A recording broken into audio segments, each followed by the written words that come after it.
Maayong hapon mga my love. So ani nga time, mag-prepare ta sa atong nawong ato ni siyang kabiyoran tungod kay lain kaayo nga mulakaw ta nga gasinaw nga murag unsa ba wali masabtan.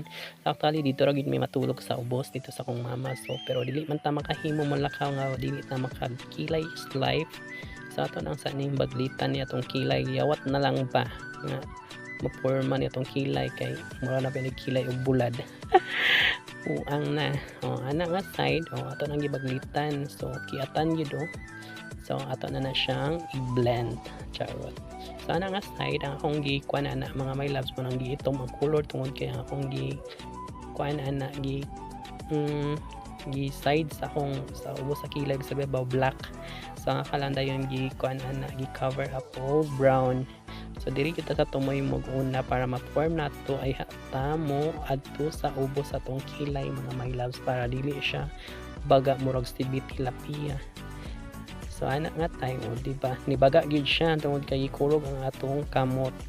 So nagi time nga dili ta master mo kilay. So ato na lang gyud na siyang i-reason sa ato ra pong mga kamot charot.